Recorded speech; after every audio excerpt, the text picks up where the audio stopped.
Good morning students, welcome back in your moral science class. So today we will start the lesson number 13, the donkey in the well. The donkey in the well. There was a washerman in a small town. He was earning his living by taking help from his donkey. He cared a lot for it. इतना तो आप समझ गए कि एक washerman था जिसके पास डंकी था और वो उसकी बहुत देखभाल करता था. Gradually age was catching up with the donkey and it was not able to carry the heavy loads as it used to do long time back when the washerman bought it from the market. और धीरे धीरे जो गधा था, डंकी था, वो क्या होने लग गया, बूढ़ा होने लग गया और अब उसमें उतने काम करने की एबिलिटी नहीं थी. Hence the washerman was not able to earn so well and was at times thinking of replacing it. और धीरे धीरे क्योंकि वो ज़्यादा काम नहीं कर पा रहा था इसलिए उसका जो वॉशरमैन था, धोबी था, वो उसको चेंज करने के बारे में सोच रहा था. One day when the washerman was returning from the riverside after washing clothes along with donkey, it fell down in a well. तो जब एक दिन वो आ रहा था तो क्या हुआ, जो डंकी था वो कहाँ गिर गया, कुएं में गिर गया. The animal did not know how to come out of it and cried pathetically for a long time. अब वो क्योंकि बूढ़ा था वो उसमें गिर गया, अब उसके पास कोई भी तरीका नहीं था बाहर आने के लिए, तो वो क्या होना, पैथेटिकली मतलब वो बहुत दर्द से मतलब परेशान होके और निकलने की कोशिश किया. The washerman panicked wondering how to take out his donkey. अब जो वॉशरमैन था उसको भी वो भी बहुत मतलब घबरा गया, पैनिक हो गया कि वो उसको कैसे बाहर निकाले. He did not know what to do. अब उसको समझ नहीं आ रहा वो क्या करे. So he finally decided to cover the well with dirt as the animal was getting old and it was no worth spending so much time and energy to rescue him from the well. अब उसने सोचा, washerman ने सोचा कि इसको निकालूंगा तो मेरा इतना पैसा वेस्ट होगा, है ना, इतना समय लगेगा, इसलिए उसने क्या किया, जो कुआं था उसको मिट्टी से भरना शुरू कर दिया. He started throwing the dirt in the well to cover it. और उसने मिट्टी फेंकना शुरू कर दिया कुआं भरने के लिए. The donkey was first surprise and couldn't think what was happening. पहले तो जो डंकी था वो सरप्राइज हो गया कि क्या हो रहा है. So he cried aloud but nobody bother to save him. वो बहुत चिल्लाया पर किसी ने भी उसको बचाने की कोशिश नहीं की. After a few spades full of dirt and been poured down the washerman look down just to find out in what state his companion was.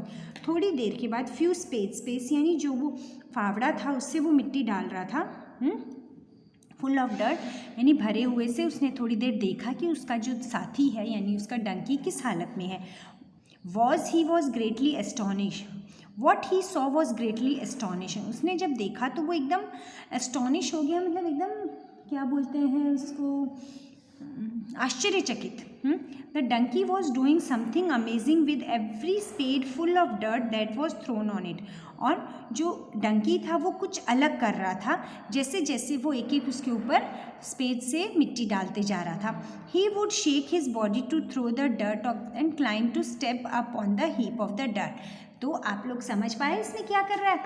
जैसे वो कुआं था, जब वो एक फावड़ा मिट्टी का डालता था तो वो जो डंकी था एक ऊपर स्टेप आ जाता था, फिर एक डालता था तो फिर एक स्टेप ऊपर आता था. यानी उसके ऊपर जैसे जैसे मिट्टी डालता गया मिट्टी ज़मीन की तरफ जाती गई और जो डंकी था वो धीरे धीरे क्या आने लग गया, ऊपर आने लग गया.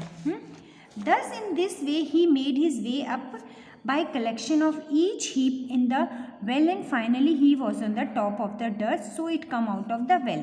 अब धीरे धीरे वो जैसे जैसे वो डालता गया वो ऊपर आता गया और क्या हुआ, वो ऊपर आ गया. The washerman now started throwing dirt in the well with more enthusiasm and very soon the donkey came out of the well.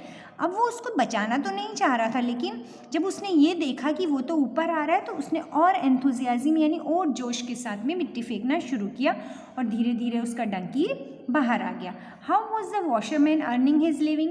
तो वॉशरमैन किसकी हेल्प से अर्निंग कर रहा था, with the help of his donkey. Why was the washerman thinking of replacing the donkey? The washerman was thinking of replacing the donkey because the donkey was getting older and he was not more used for the washerman. What happened with the donkey returning from the riverside? When the donkey was returning from the riverside, he fell into a well. एक कुएं में गिर गया.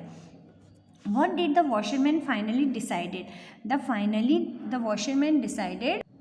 The washerman decided to cover the well with the dirt because the donkey was no longer use of him. उसका जो डंकी था उसके ज़्यादा यूज़ का नहीं था, इसलिए उसने उसको कुएं को मिट्टी से भरने के बारे में सोचा. नाउ ये तो आपने स्टोरी पढ़ ली. अब इसमें देखिए क्या है. Positive thinking leads to man to success. जब इंसान पॉजिटिव सोचता है यानी सही सोच होता है तो वो क्या होता है, प्रगति की तरफ जाता है। One who thinks that he can achieve the things will put his best to achieve. जब आप ये सोच लेते हो कि मुझे एग्ज़ाम में अच्छा करना है, मुझे पॉजिटिव थॉट के साथ करते हो तो आप अच्छा करने की कोशिश करते हो। Will not Fetter by the problems in the path of success and one day he will win positively.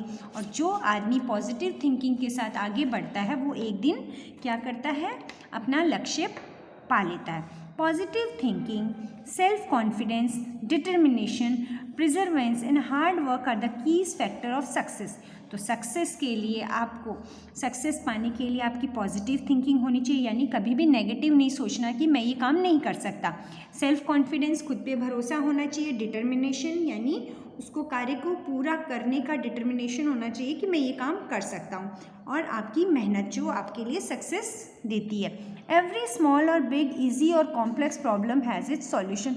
Her problem का सॉल्यूशन होता है, ऐसा नहीं कि किसी प्रॉब्लम की सॉल्यूशन नहीं है। The only requirements are the, पर जो चीज़ें चाहिए, कॉन्फिडेंस चाहिए, हार्ड वर्क चाहिए और डिटर्मिनेशन यानी उसको पूरे लगन से करने की। And you get the answer, you will get the answer. कई बार मैथ्स की कोई प्रॉब्लम होती है ना, और उसको आप जब करने लगते हो और आपको कहते हो कि नहीं मुझे ये आंसर निकालना है, तब आप उसको कर पाते हो।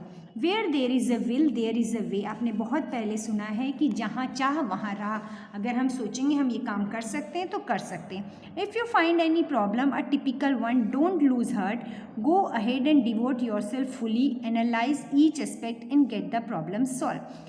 अगर आप कहीं भी सक्सेस नहीं हो रहे हो तो अपने हार्ट को यानी दिल को थामो, आगे चलो और अपना पूरा समय उस पर दो, और आप लोग पाओगे कि आप लोग सक्सेस को और प्रॉब्लम को सॉल्व करके सक्सेस पाट लिए। Every invention that has taken place so far was riddled with many unfound answers. आज तक जितने भी इन्वेंशंस हुए हैं उनमें भी बहुत सारे अनसुलझे आंसर्स थे। But the inventors zeal, zeal यानी उसको करने की जो अंदर से इच्छा होती है उसको कहते हैं ज़ील। लेकिन जो इन्वेंटर, जो आविष्कार करते हैं, उनकी जो ज़ील थी, जो अंदर से करने का था, found the solution and a new invention took place, और एक नया आविष्कार हो गया। For a confident person, confident जो होता है ना, the words impossible is now in his nowhere in his dictionary. कोई भी व्यक्ति जिसमें पूरा कॉन्फिडेंस होता है उसकी लाइफ में इम्पॉसिबल वर्ड नहीं होता, उल्टे के में होता आई एम पॉसिबल। देखो इम्पॉसिबल वर्ड में आई एम पॉसिबल यानी मैं कर सकता हूँ। A determined and dedicated person finds way in all complexities. और जो व्यक्ति डेडिकेटेड होता है, काम करने के लिए इच्छुक होता है, उसको हर मुश्किल में राह मिल जाती है। Undaunted by the initial problems and failures he keeps on finding solution. और अपनी प्रॉब्लम्स को दूर करके वो सॉल्यूशन फाइंड करने की कोशिश करता है to every teaser, and one day he achieves his cherished goal. और एक दिन वो अपना जो उसने सोचा है वो गोल क्या करता है, प्राप्त कर लेता है, कितनी भी उसकी लाइफ में बाधाएं आती हैं। लाइफ इज़ ए बैटल, हमारी जो लाइफ है वो क्या है, एक युद्ध है।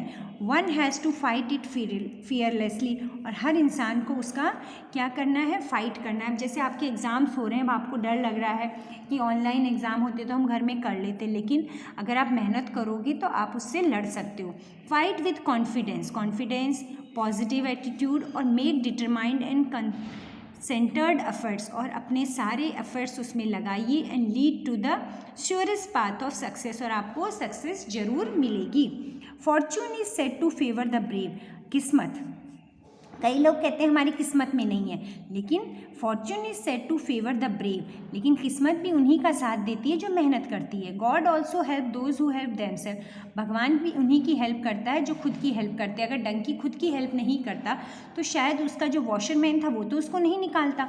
अ कवर्ड यानी डरपोक, पेसिमिस्ट डेयर, और जो अपने हाथों की रेखाओं पे सिर्फ विश्वास करता है। Dare not even to fight in the race, वो किसी भी रेस में पार्टिसिपेट ही नहीं करता। It is an optimist and determined soul, it is an optimist and determined soul, optimist और डिटरमाइंड सोल होता है हु डेयर्स टू फाइट, जो हर मुश्किल से लड़ने की कोशिश करता है। ऑप्टिमिस्ट मतलब होता है जो लाइफ के दोनों तरफ सोचता है, अच्छा बुरा सबके बारे में सोचता है। ऑप्टिमिस्ट डिटर्मिनेशन, करने की लगन, है ना। Will power make every impossible task possible, और हर मुश्किल को हम लोग सामना कर सकते हैं अगर हम लाइफ के हर ऑप्टिमिज्म रहें, यानी हम हर अच्छे और बुरे के बारे में सोचेंगे। थ्रू पॉजिटिव थिंकिंग, कौन सी thinking? Positive thinking one can overcome the mountains, यानी बड़े बड़े पहाड़ को भी तोड़ सकता है। One who always thinks positively, जो आदमी हमेशा पॉजिटिव सोचता है, इवन इन एडवर्स सर्कमस्टेंसेज, मतलब जो सर्कमस्टेंसेज जो उसके लिए नहीं भी हैं फिर भी वो जीत जाता है, क्योंकि वो हमेशा सही सोचता है कि हाँ मैं कर सकता हूँ, I am possible. Positive thinking always pays, और पॉजिटिव थिंकिंग को हमेशा क्या मिलता है? अच्छा ही मिलता है। What do you think are the keys factor of success? तो कीज फैक्टर की सक्सेस क्या है? ये देखिए, इसका आंसर यहाँ पर है पॉजिटिव थिंकिंग, है ना। Positive thinking, self confidence, determination and perseverance are the factors of success. अब देखिए, there was a dash in a small town. Now see, there was a dash in a small town. Small town में कौन था? Washerman. The dash fell down in well, donkey. The washerman decided to cover the well with dirt. The donkey would shake his body to throw the dirt, और डंकी अपने ऊपर की मिट्टी को क्या कर रहा था? शेक कर रहा था। नाउ ट्रू और false, the washerman did not care for the donkey. ये फॉल्स है क्योंकि वो उसका ध्यान रखता था। The washerman bought the donkey from the market, it is true. The washerman push the donkey into the well, it is false, because उसने धक्का नहीं दिया था, वो खुद ही गिर गया था। The donkey was doing something amazing, it is true. वो कुछ अमेजिंग कर रहा था क्योंकि जैसे जैसे वो मिट्टी डाल रहा था वो वैसे वैसे ऊपर आ रहा था। So student, with this we finish our this lesson, the donkey in the well. Okay, thank you.